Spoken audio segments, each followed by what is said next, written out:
on our little evening walk in the forest, in the dark. And everything is just so sparkly and nice.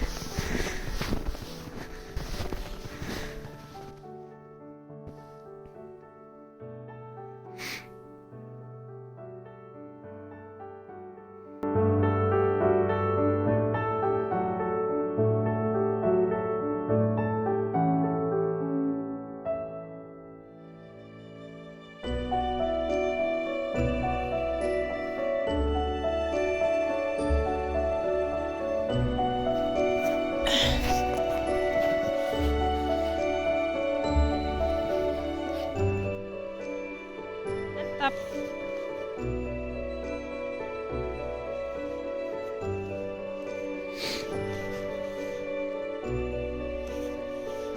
Ja. Tylko.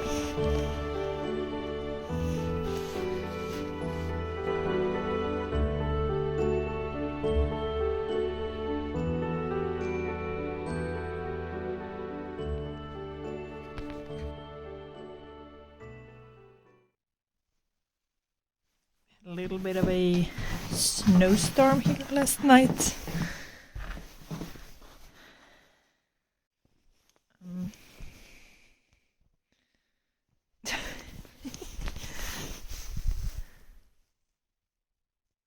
I don't know if we can get out this way.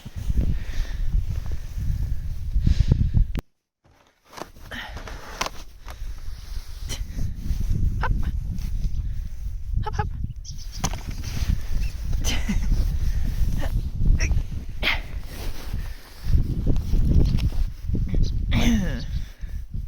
Great. And that's where you should be going into the chicken coop.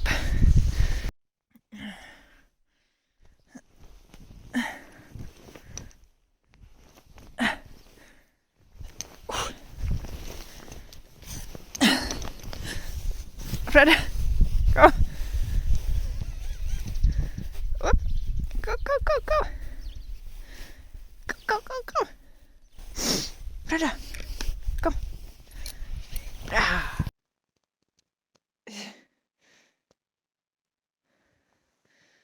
Great.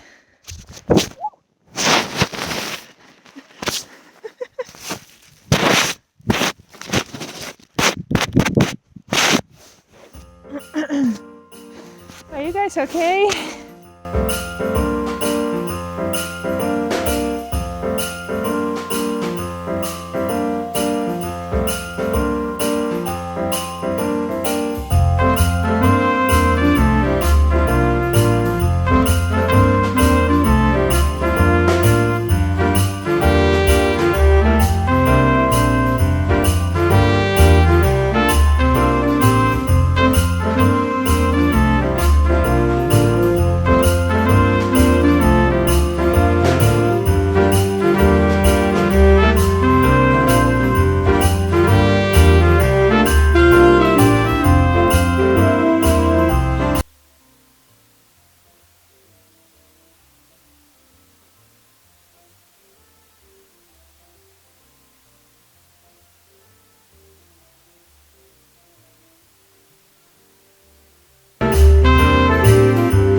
I swear it's just non-stop with these guys.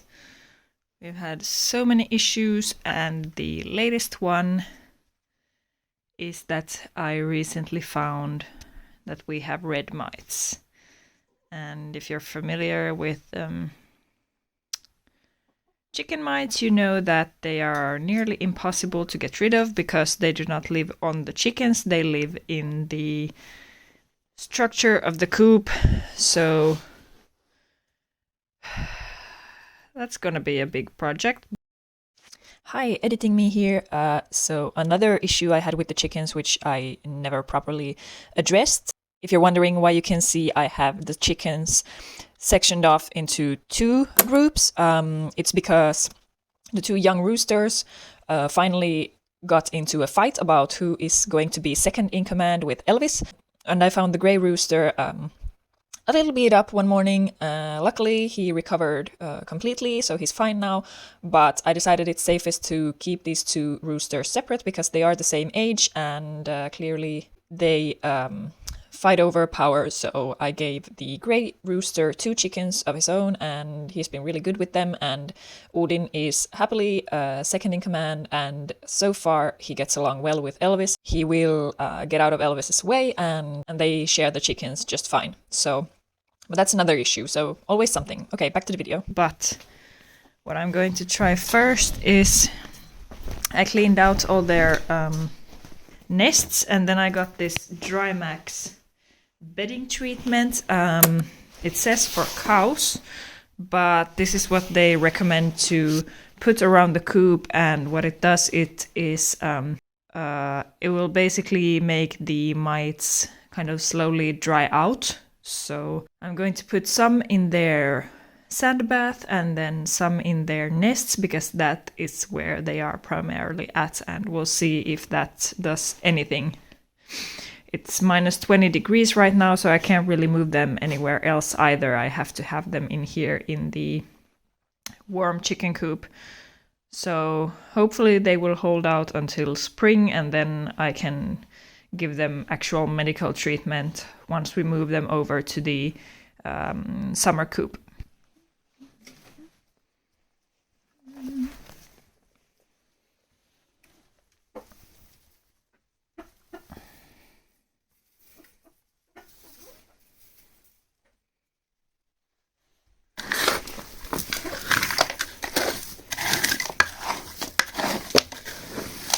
And then I saw some running around here on the nests.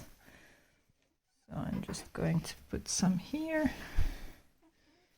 all the way.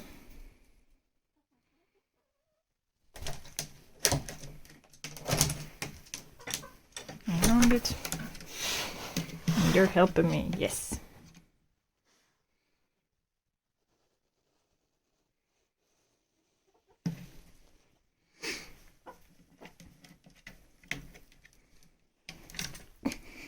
You have to move.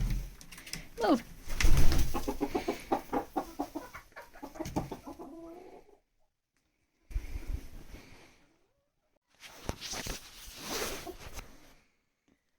And then lastly, I'm going to put some in the nest, because that is where I found them.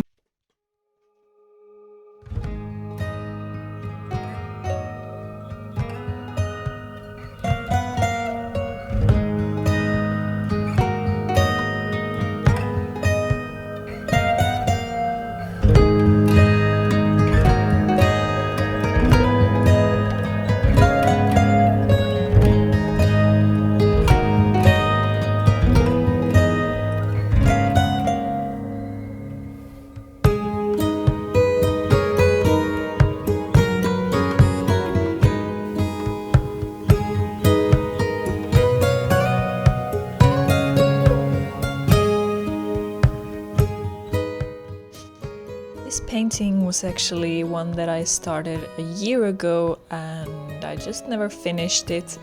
My goal was to finish it this year for Christmas.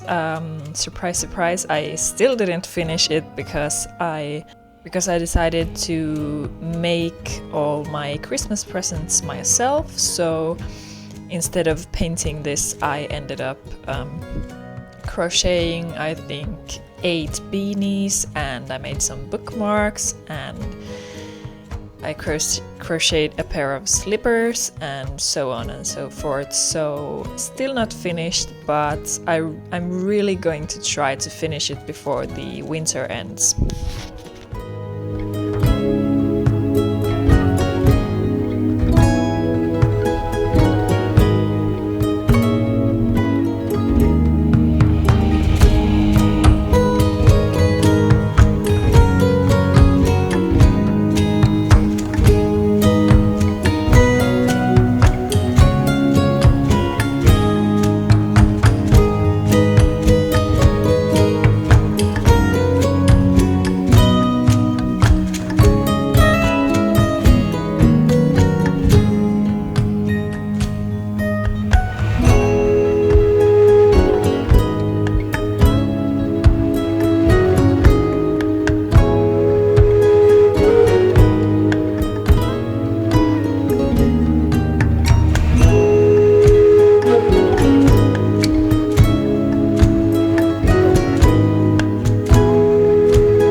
So this is the plan for the plank wall that wasn't logs. We're just going to put these unedged boards over the planks and then obviously make them a similar color to the logs.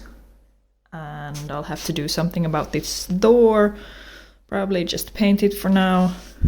What I really envisioned initially was to have like a glass door, like maybe from some old windows or something.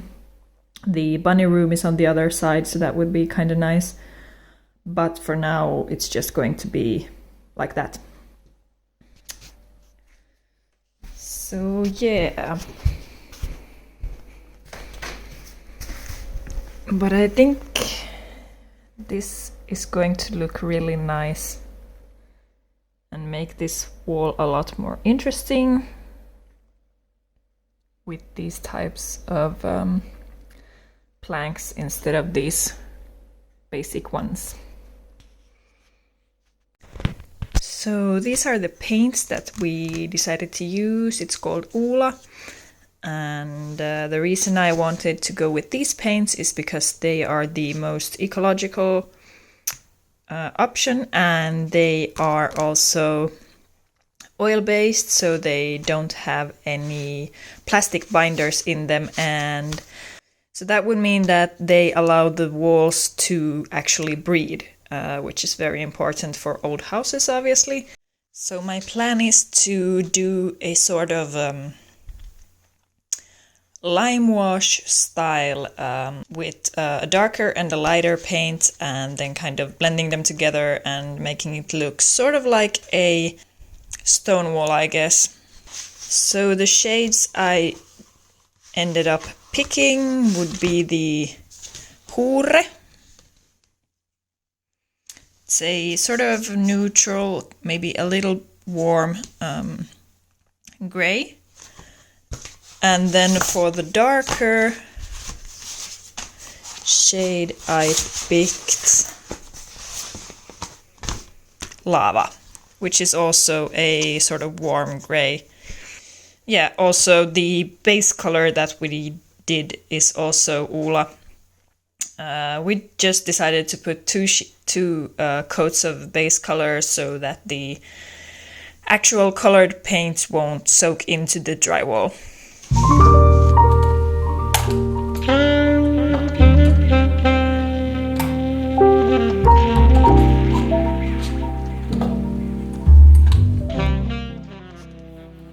Now it's finally time to start painting the walls in my art studio, and painting this specific wall was a very intuitive process, I guess. I had a very clear vision of the results I wanted, but I kind of had to test my way through how to get there.